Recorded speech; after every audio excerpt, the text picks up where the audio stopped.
మా వారు బల్సు వినయ్ బాబు గారండి. నేను మంజుషాని. మేమిద్దరం డిస్కస్ చేసుకున్నాము. ఈ డిస్కస్ చేసుకున్నదే మన కాలనీ వాసులు మిత్రులతో డిస్కస్ చేశాము. సో అందరం కలిసి చేసిన ప్రోగ్రామ్ ఇది. So it's going so well. చాలా బాగా జరిగింది.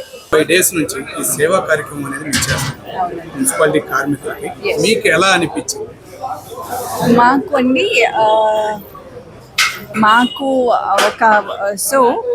ఒకరోజు నేను మా హస్బెండ్ డిస్కస్ చేసుకున్నాము. సో వీళ్ళు ఎండాకాలంలో ఇంత శ్రమిస్తున్నారు కదా, మనం అంటే ఏసీ కార్లు ఏసీలు వేసుకొని అట్లా ఉంటున్నాము, ఇంత మండుటెండల్లో వీళ్ళకి something we have to do అనేది ఒక ఆలోచన వచ్చింది నాకు ఆయనకి.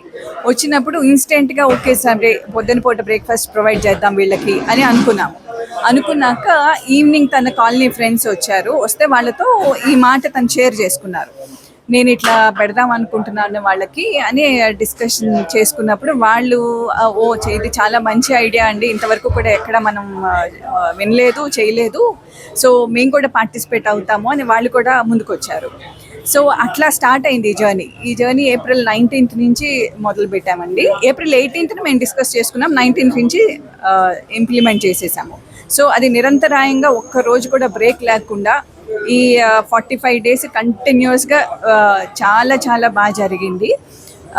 సో దీనికి మేము ఎంత అమౌంట్ అవుతుంది, ఇంత హ్యూజ్ అమౌంట్ అయిపోతుందే ఎట్లాగానే ఆలోచన కూడా మాకు పెడదాం అనుకున్నాము, కంటిన్యూ చేసేసాము. దానికి చాలా మంది సహకరించారండి, చాలా బాగా సహకరించారు. వాళ్ళ సహకారం లేనిదే ఇది ఇంత హ్యూజ్ సక్సెస్ అయ్యేది కాదేమో అని అనిపిస్తూ ఉంటుంది.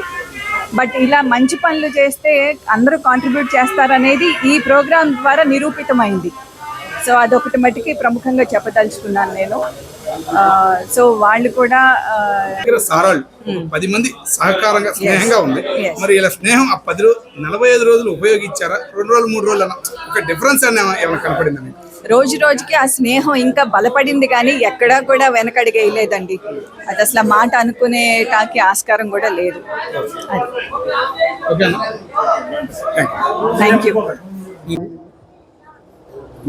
ఇవాళ ఈ ముగింపు ఈ కార్యక్రమానికి వచ్చినటువంటి పెద్దలకి అట్లాగే గత 40 days నుంచి ఈ బాధ్యతని భుజాల మీద వేసుకొని విజయవంతంగా నడిపించినటువంటి మన వినయ్ బాబు గారిని వేదిక మీద రావాల్సింది కోరుతున్నాం. అట్లాగే వాళ్ళ సతీమణితోటి మంజులా మేడం కూడా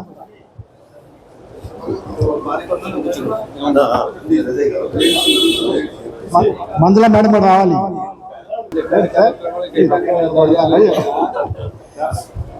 ఒక నిమిషం అండి, మన యోగా మాస్టర్ గారు